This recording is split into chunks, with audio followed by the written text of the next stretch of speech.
नमस्कार। मेरे इस YouTube चैनल में आपका स्वागत है। ये है पिथौरागढ़, जो बहुत ही सुंदर एक खूबसूरत शहर है और इसके चारों तरफ पहाड़ियाँ, बीच में एक सुंदर सा बसा हुआ शहर और सामने दूर पहाड़ियों में दिखने वाला हार्टफुलनेस का आश्रम।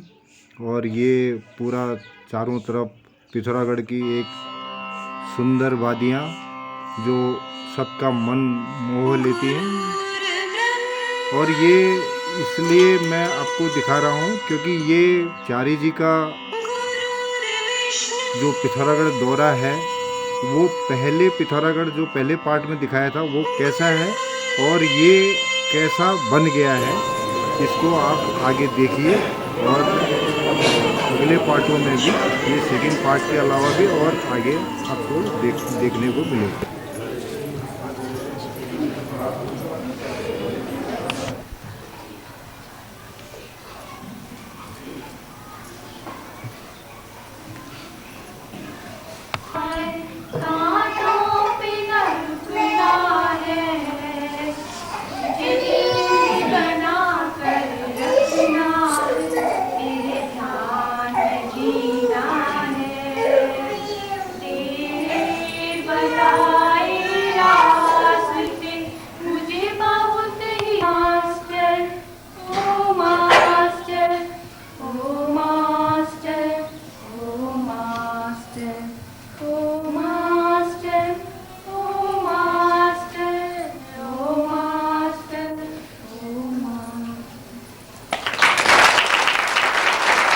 जैसे अवसर में यहाँ उपस्थित हुए सभी भाई बहनों को अपने विचारों से लाभान्वित करने की कृपा करें। आदरणीय राघव सर।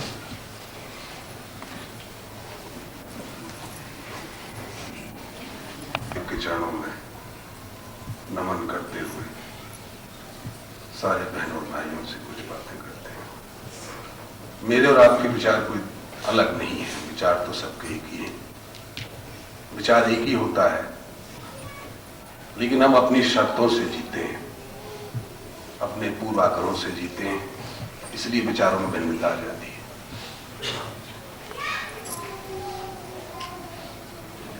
आदरणीय वाजपेयी साहब ने 10 उसूलों की कुछ बात बताई। मैं इस पर एक बात समझता हूं और जो मैं समझता हूं उसमें आप शरीक हो। कोई सीख और समझ की बात इस लायक नहीं हो कि मुझे कोई इतना ज्ञान हो कि मैं आपको कोई सीख और समझ की बात करूं। मैं तो अपनी बात करूंगा, उसमें आप शरीक हो और उस बात को उस तरह सोचे कि क्या मेरे साथ भी ऐसा होता है जो राघव साहब के साथ या राघव के साथ होता है। मैं इस तरह सोचता हूं कि उस परम पिता परम तत्व परमात्मा का कोई तो मकसद होगा हमें बनाने का, इस पूरे ब्रह्मांड को बनाने का, इस रचना को करने का कोई तो मकसद होगा। आखिर हम इस धरा पर पूर्व जन्मों के संस्कार कर्मों को भूलकर आज ही सोचे कि सारे यूनिवर्स में, सारे ब्रह्मांड में हर चीज से अलग मैं एक स्त्री हूं, एक पुरुष हूं, तो फिर मनसा क्या है, कहां से आया हूं और मेरा क्या जीवन का मनसा है, उसका क्या मनसा है जिसने पैदा किया है। ऐसे प्रश्न को मूल रूप से हर बहन और भाई अपने दिल और दिमाग में उठाकर विचार करें और इसका उत्तर ढूंढे, तो कहीं ना कहीं कोई बात समझ में अवश्य आती है जीवन के संबंध में। हम जीवन आंख खोलकर सिर्फ शरीर को ताकते हैं और इसे ही समझ लेते मैं हूं, यही है सब कुछ। 80 वर्ष, 100 वर्ष, 90 वर्ष, जो जिसको जितना जीना है, वक्त निकल जाता है और इसी को ताकते रहते हैं। कहीं कोई मजदूरी के लेवल पर खड़ा है, कोई करोड़पति के लेवल पर खड़ा है, कोई जज है, कोई वकील है, कोई व्यापारी है। अपनी अपनी जगह खड़े होकर बिता यही जाते हैं कि शरीर कैसे चले, 2 वक्त भोजन और उस भोजन पेट में डालने के बाद उस पेट को साफ करना, यही जीवन लगता है आपका मेरा। होता है कोई कुत्ता एयर कंडीशन में पल रहा है, कोई सड़क पर घूम रहा है, उसको भी जाड़ा लगता है, उसको गर्मी लगती है, उसको भूख लगती है, उसको भी सेक्स है, उसको भी वही बच्चे पैदा करता है। लेकिन मुझको परमात्मा यहां लाया जिसने विवेक दिया, विजडम दी, रिफॉर्म किया, इवॉल्व किया, और मैं आज भी उसी तरह जीऊं तो ये मंशा नहीं हो सकता साहब। इस प्रकृति ने जो मुझको यहाँ लाई है निखार करके, इवॉल्व करके, ये मंशा नहीं हो सकता। लेकिन मैं यही मानता हूं, स्त्री और पुरुष का जन्म लेके इवॉल्व करके यहां तक आने का मैं यही मानता हूं। मैं भी ऐसे ही जीव जैसे वो जी रहे हैं। और कष्ट हो, जैसा कहा कि पहाड़ों पर कुछ मैंने नहीं जाना है कि वाकई में कुछ है, तो देवताएं बना लेना, देवताओं के घर पर मंदिर बना लेना, उनके सामने सर झुकाना, पंडित बुला लेना, ये करना वो करना, ये भी सब करना बुरा तो मैं नहीं कहता, लेकिन मांगते आप पेट के लिए है, शरीर के लिए, उनसे भी यही मांगते हैं। लड़की को नौकरी दिला दे, लड़की की शादी कर दे, भगवान बीमारी ठीक कर दे, घर पक्का बनवा दे, उससे भी यही करते। हम नहीं कहते देवताओं को मानना बुरी बात है, अक्ल तो होनी चाहिए कि किसको माने, कैसे, किस लिए माने। इस बात को मूल रूप से तो मुझे जानना चाहिए कम से कम।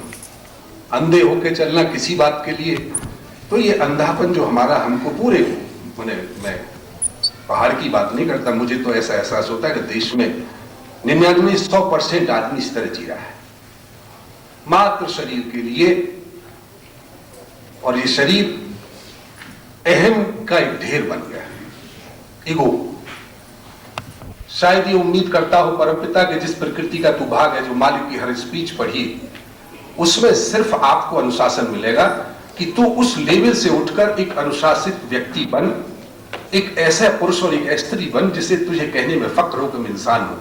और मैंने जो बात अभी कही, इनके बावजूद आपको फक्र होता है कि मैं आदमी हूं और औरत हूं, तो मैं तो नहीं समझता कि गलत झूठ बोलते हैं हम अपने से कि हम आदमी, मेरे पास 10 करोड़ रुपए इसलिए मैं आदमी हूं। अरे भाई, काम तो आप वही कर रहे हैं जो जानवर कर रहा है। विवेक का इस्तेमाल क्या है? प्रकृति में और भी तो चीज जीती है। तो शायद मनसा यह था कि प्रकृति को जान, नेचर का ही तू भाग, इससे अलग नहीं, उसको जान, उससे ज्ञान हासिल कर, उससे अपनी विजडम और विवेक से अपने शरीर को चला, तो तेरे दुख और सुख भी कम होंगे। और सत्यता, जिस जरा सी बात के लिए रो उठता है, जिस जरा सी बात के लिए हंस उठता है, तू जीता है, मरता है, प्रतिदिन ऐसा करता है, तेरी समझ में आ जाएगी बात।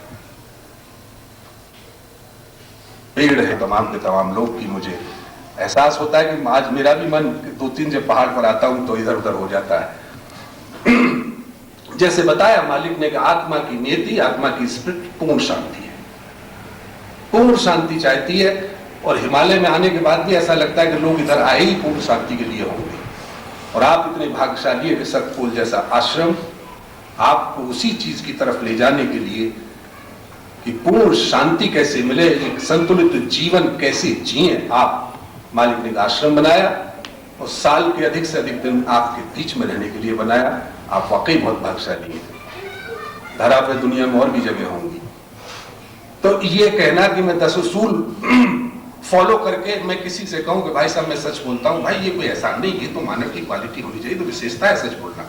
इससे तो आदमी बनते ही। आप कुत्ता तो नहीं कहता कि मैं सच बोलता हूं, मैं ईमानदार आदमी हूं।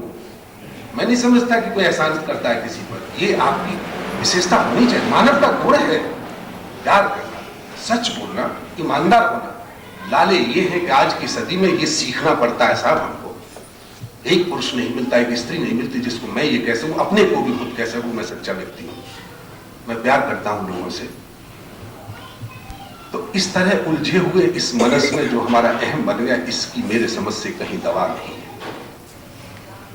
किसी पाखंड में, किसी मंदिर में दवा नहीं है। आपका बिगड़ा हुआ मनस, ये बहगा हुआ मनस, ये माइंड, जिसमें ये उलझे हुए विचार हमेशा आपके शरीर को सुख देने के लिए आते हैं, ऐसे ही विचारों को दिशा देने के लिए ऐसे मनीषी धारा पर आते हैं जैसे हमारे मालिक। पूछा जाता है मालिक से कि मालिक ध्यान करने की कोई हमारी क्वालिफिकेशन है कि नहीं? तुम्हारी इच्छा शक्ति, तुम्हारी विल। तो विल क्या है? अंदर अगर ये प्रश्न उठ चुका है कि मैं कौन हूं, परमपिता परमात्मा कौन है। क्योंकि लोग प्रश्न करते हैं कि एक बहुत बड़े जज साहब ने भी 15 दिन पहले साहब मुझको अपने घर बुलाया चाय पर, और उनकी पत्नी ध्यान करना चाहती थी, वो मुझसे कुछ जानना चाहती थी। जज साहब बिल्कुल ही कम्युनिस्टिक विचारधारा के भगवान को नहीं मानते थे। अभी 20 दिन पहले की बात है। उन्होंने कहा राघव साहब भगवान की क्या आवश्यकता है? तो हमने कहा साहब इसको छोड़ दीजिए, आप ये अदालत नहीं है, इस प्रश्न को आप जब आपको करना नहीं है तो इन प्रश्न क्यों उठाते हैं? फिर बीच में उनकी पत्नी उनकी पुत्री संतुष्ट हुई, उन्होंने सिटिंग भी ली थी और उन्होंने शुरू भी किया। लेकिन जज साहब एक दिन घर चले आए, बोले साहब मेरे प्रश्न का उत्तर नहीं मिला। भगवान की आवश्यकता क्या है जीवन में? मैं जैसा आपके इतने बड़े जीवन की आपके जीने की आवश्यकता है, अभी सभी की आवश्यकता है। ये आवश्यकताओं का प्रश्न छेड़ने से पहले आप अपने से पूछिए आपकी क्या आवश्यकता है। क्या आवश्यकता है आपकी? आप अपने से पूछिए आपकी क्या आवश्यकता है। आप सांस लेते हैं क्यों? क्या आवश्यकता है? आप देखते हैं आप खाते, क्या आवश्यकता है? तो ऐसे लोग जो बे मतलब के प्रश्न करते हैं, कोई उत्तर नहीं इनका। जीवन है, जीवन को संतुलित कैसे जिए, इसके लिए हमारी एक पद्धति है सहज मार्ग, और जिसमें जिस मनस की गति से मैं डिस्टर्ब जीवन जीता है बहन और भाई, और अपने को नहीं समझ पाते कि जीवन क्या है, जीवन कैसे जिए। छोटी सी क्वालिटी आ जाए तो ऐसा नहीं है आप मन की मैं सच बोलती हूं, मैं तो बहुत ईमानदार हूं। अरे ये तो मानव की विशेषता है, तो होना ही। इससे ऊपर उठाने की तो मालिक की तमाम स्पीचें जब मैं पढ़ता हूं तो मुझे लगता है कि वो पहले ये कहते हैं कि आदमी के लेवल पर तो आओ भाई तुम। योगी भगवान की प्राप्ति तो तब होगी जब पहले मैं उस लेवल से उठकर इंसान के लेवल पर तो आऊं, पहले चीजों को तो समझूं हमारे, और फिर आप अपने को पहचानेंगे। क्योंकि आप अपने ही विचार से रोते हैं, अपने ही विचार से हंसते हैं, अपने ही विचार से दुखी होते हैं। वो विचार संतुलित अगर मालिक जैसे महापुरुषों का सानिध्य होगा तो वो संतुलित होगा, तो दुख और सुख झेलने की तमी जाएगी, सच्चाई जानेंगे जीवन की, और जानने से कम होगा, अवश्य कम होगा। यही जादूगरी। और एक दिन ऐसा होगा कि दोनों चीज एक जैसी लगती है कि ना दुख है ना सुख, हर बात एक जैसी है। यही बैलेंस होना है। पर ये कहने की आवश्यकता नहीं कि मैं ईमानदार हूं और मैं प्यार करता हूं। आप तो करेंगे, आप इंसान हैं तो आपको तो करना ही है, आप तभी इंसान कहलाएंगे ही। ये विशेषता हमारी पद्धति के अनुसार ध्यान करने से आएगी, और ध्यान का बहुत सरल तरीका है जो नए और बहन भाई यहाँ पर आज ध्यान शुरू किए हैं, वो विश्वास रखें। ये मांगने वाली बात जो है, इससे अगर मांगने से होता तो एक रक्षे पूडर या एक मजदूर कल से मांगने करोड़पति नहीं होगा। किससे मांगे? जिससे मांगते उसने सब देकर के, वही उसी की इमेज है ये सारा ब्रह्मांड सब कुछ। अगर मेरी समझ से, मैं विज्ञान का स्टूडेंट तो नहीं हूं, लेकिन मैं समझता हूं कि सूरज की किरण की गर्मी अगर 2 मिनट धरा पर बंद हो जाए तो सब के सब जहां बैठे नहीं बैठे रह जाएंगे। हवा का चलना, एक झोंका अगर 5 मिनट के लिए बंद हो जाए ऑक्सीजन दुनिया में, सारे के सारे बसर इस तरह बैठे रह जाएंगे। पानी न मिले तो उसने तो सब दिया है, किससे मांगे हम? तो मेरा ये मानना है, मेरा ये व्यक्तिगत मालिक के चरणों में बैठकर जो मुझे थोड़ा बहुत ही हासिल हुआ है, ये मनस की गति है, विचारों की गति है जो हमको डिस्टर्ब करती है। रोने से कोई करोड़पति होता और न हंसने से कोई कुछ नहीं बनता। बैलेंस जिंदगी, संतुलित जीवन जीने के लिए इस पद्धति को के अनुसार मालिक से अपना विचार को, अपने विचार को मालिक के विचार से एक कनेक्शन, एक सानिध्य करके उसका हम इस पद्धति को अपनाएं तो मुझे विश्वास है कि बहन और भाइयों जरूर तरक्की होगी। हम अच्छे स्त्री, अच्छे पुरुष बनेंगे, हमारे आने वाले बच्चे अच्छे होंगे, हमारा मोहल्ला और पड़ोस अच्छा होगा। प्रैक्टिस करने से नहीं होगा, मेरा ये मानना है, ये मेरा व्यक्तिगत विचार है कि कल से कोई कहे मैं सच बोलने की प्रैक्टिस करता हूं, भाई बड़ा मुश्किल है,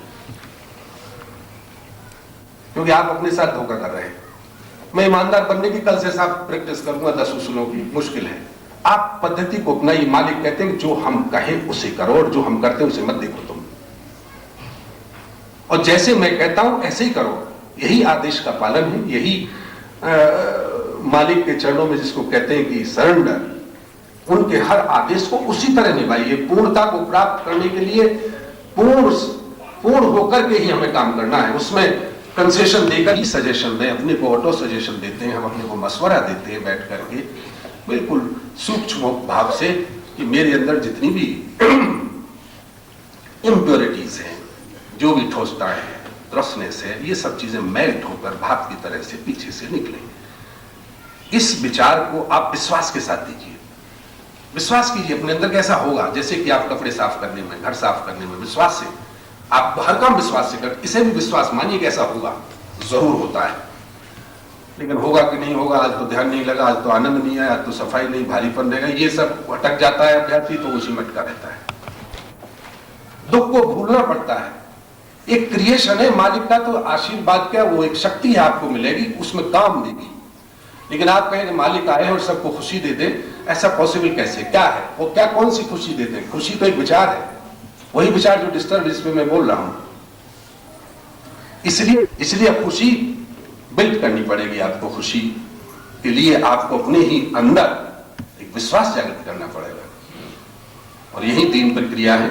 इसको विश्वास के साथ मालिक से अपना सानिध्य प्राप्त करने के साथ थोड़ा सा साहित्य जरूर पढ़ना चाहिए, और आपस में जहां बैठकर हम इसी बात मसले पर विचार भी करें। वजह और बातों की सत्संग यही है, जहां 4 भाई बहन बैठे अपनी ही संस्था के बारे में, अपने मास्टर, अपने मेथड, अपने मिशन के बारे में चर्चा करें, हम किताबें पढ़ें, हम संडे को एक जगह इकट्ठे हों, जरूर ग्रो करेगा। और हिमालय की जैसे मुझे लगता है कि स्पिरिट शांति है, तो आत्मा की भी प्रवृत्ति शांति है। इसलिए यही मालिक ने फिर जैसे हर योगी भक्कर यहीं आया है और फिर सतपोल यहीं आया है। इसलिए आप लोग तो बहुत भाग्यशाली हैं। इन्हीं शब्दों के साथ मैं अपनी बात समाप्त।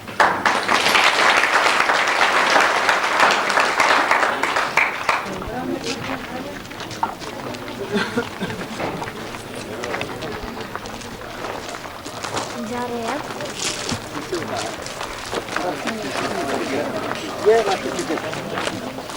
अब जा रहे हैं। अंगूर भी है, अंगूर भी लगा रखा है।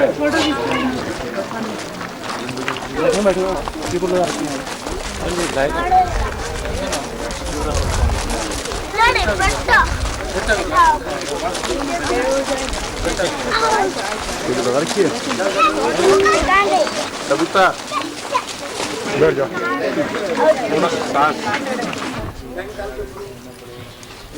टेलीफोन आ रहा है, आया था आपकी विशेष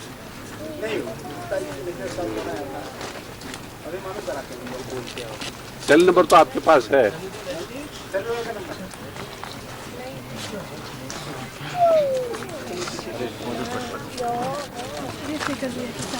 ये क्या है?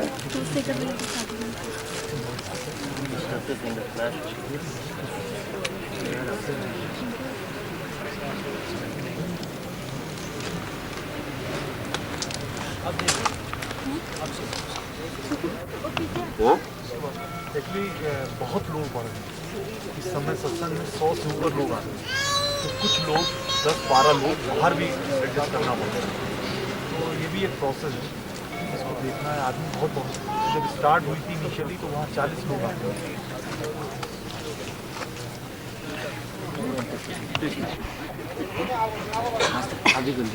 हम खोलते नहीं ना भैया।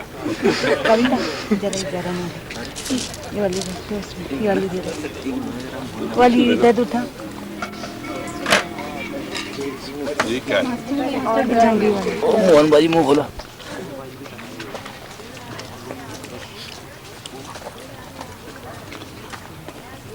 ये उससे भी गरम है, गरम।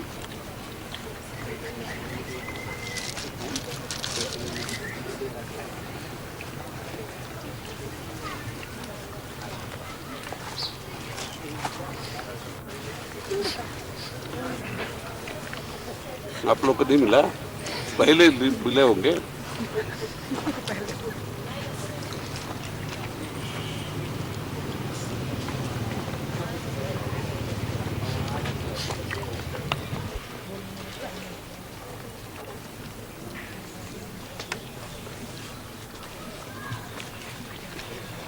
No, sir.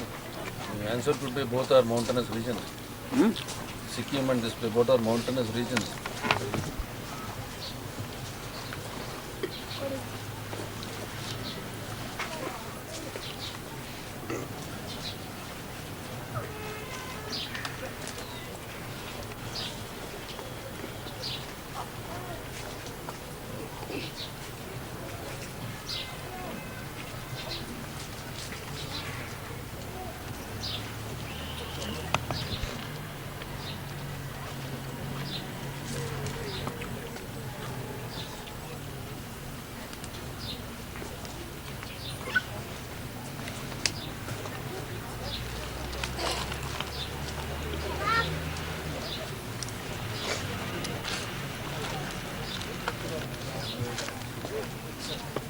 वो सहज शिशु के लिए आपसे कुछ एडवाइस अभी तक नहीं आया कह रहे थे। उनका ऐप पहुंचा है, मैं अभी नहीं करूँगा, ऐप डिस्कस।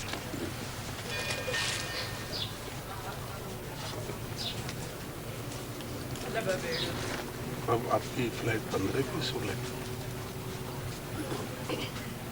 16। हम भी उसी दिन का दिल्ली से कराते Allahabad.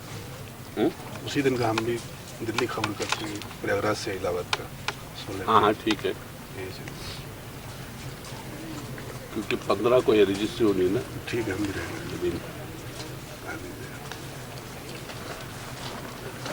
There's going to be a very marvelous ashram in Delhi soon. Soon means in about 18 months.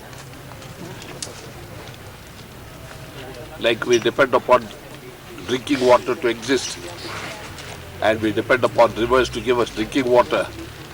So I am depending on donors to come in with their money. Every drop helps.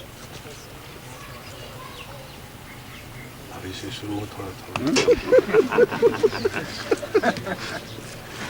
We must at Lucknow, it was a miracle. 45 minutes and 21 lakhs rupees. It's a miracle. Everybody was not following what is this way. फिर वाजपेयी साहब ये कहने लगे, भाई 10-10, 5-5 हजार वाले उधर जाओ काउंटर पे, टाइम नहीं। वो आ रहे कि नहीं डोनेशंस? आ गए मास्टर पूरा about 8 to 10 lakhs will be surplus master. Madras में भेजा है कि नहीं? मद्रास भेज रहे हैं सारा टोटल। ये मत सोचे कि सरप्लस है यही। हाँ नहीं, उसमें 20 के करीब वहाँ से आया था, अबाउट 30 जाएगा।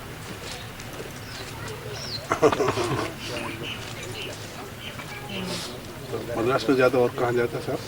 कहीं और भी चला जाता? सोच सकते हैं कि जैसे पानी गिरते गिरते कुछ न कुछ तो सूख जाएगा। अगर आइडिया भी आ गया तो एक बूंद नहीं रहेगा, सूख ड्राई हो जाएगा।